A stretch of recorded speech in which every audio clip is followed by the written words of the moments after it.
बिस्मिल्लाहिर्रहमानिर्रहीम।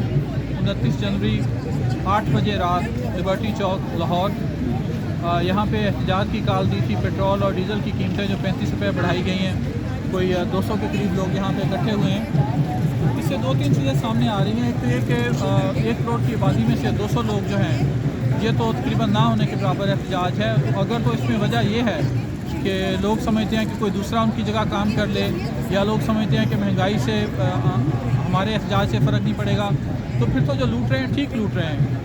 या दूसरी वजह जो कि अभी मुझे दोस्तों के लगातार मैसेज भी आ रहे थे व्हाट्सएप पे, पीछे फेसबुक में, कि यार लिबर्टी में क्यों प्रोटेस्ट कर रहे हो, पहले इतनी दफ़ा किया, यहाँ तो कोई फ़ायदा नहीं है। मेरे ख्याल में उनकी बात में एक वज़न है कि जो असल मुजरम हैं, जो इस सारे रजीम चेंज के ज़िम्मेदार हैं, उनके दफ्तरों के सामने जाके प्रोटेस्ट किया जाए तो फिर शायद लोगों में एक शमूलियत का एहसास बढ़े। यहाँ लिबर्टी में इसका फ़ायदा नहीं होगा। और चलते चलते मैं ये बात करूँगा कि अब जब कि हर बंदे पे हर चीज़ क्लियर हो गई है, तो हमें ये देखना पड़ेगा कि अगर अल्लाह ताला तौफीक देता है, अगर पाकिस्तान इन शरपसंदों के हाथ से बच जाता है, तो जो अदालती निज़ाम है हमारा, उसको देखना पड़ेगा। मुल्क की तबाही की वाहद वजह इमरान खान साहब सही कहते हैं, करप्शन है, और करप्शन को सज़ा देने में हमारा अदालती निज़ाम टोटली नाकाम है। लोग गरीबों को लूटते हैं और जो अमीर होते हैं अपने असासे बैरून मुल्क बनाए जा रहे हैं।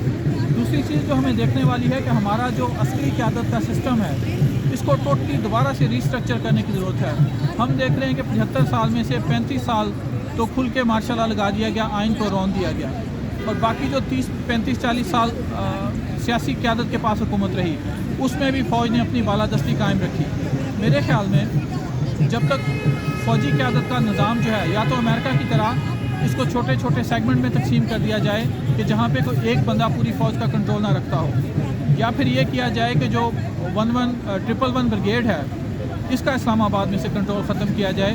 जो वज़ीर-ए-आज़म सदर की सिक्योरिटी है, वहाँ पर से फ़ौजी क़यादत की जगह किसी नई चीज़ को लाया जाए। ये जो रोज़ दिहाड़ी है कि एक फ़ोन कॉल पे मार्शल लॉ लग जाता है, इस सिस्टम को रिव्यू करने की ज़रूरत है। हमें हमारे बच्चों को, और मैं यहाँ पे कहूँगा कि हर फ़ौजी जो नॉन कमीशनड है, हर फ़ौजी जो मेजर या कर्नल या कैप्टन के रैंक पे है, उन सब का जीना मरना इस मुल्क के साथ है।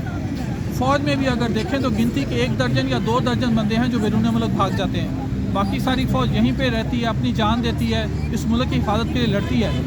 उनके भले के लिए, हर फ़ौजी के भले के लिए और हर पाकिस्तानी के भले के लिए हमें फ़ौजी क़यादत की जो लगातार पाकिस्तान के अंदर इंटरफेरेंस है, उसको रिव्यू करना पड़ेगा। और जिस तरह से बाजवा साहब ने अभी 12 अरब बनाए और आराम से भाग के, कोई कह रहा दुबई भागे, कोई कह रहा बेल्जियम भागे, इस सिस्टम को रोकना पड़ेगा।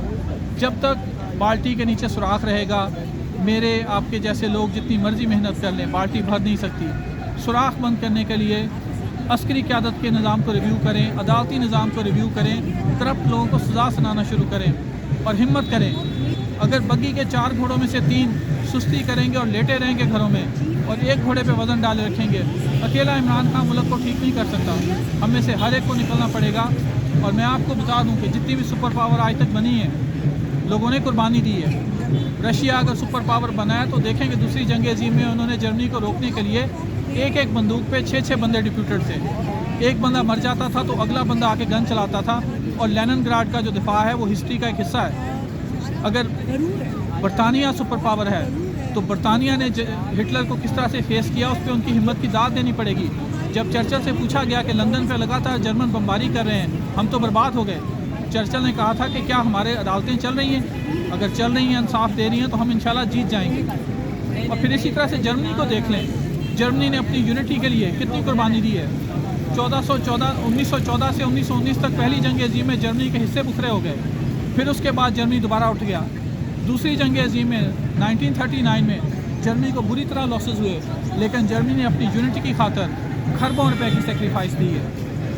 कभी भी तारीख़ में, कभी भी, और आप इससे पहले नबी सल्लल्लाहु अलैहि वसल्लम के ज़माने को देख लें, हज़रत उमर के ज़माने को देख लें, कुर्बानियों के बगैर कोई मुल्क अजीम नहीं बनता। अगर आपने घरों में लेटे रहना है तो हम एक भिखारी रहेंगे, चाहे इंडिविजुअली हो, चाहे एज ए कौम हो। अल्लाह ताला हमें तौफीक दे, हम अपनी ज़िम्मेदारी को समझें, अपने बच्चों के लिए अच्छा मुल्क छोड़ के जाएं, चाहे जान देनी पड़ती है, हमें अपने मुल्क के लिए डट के लड़ना पड़ेगा।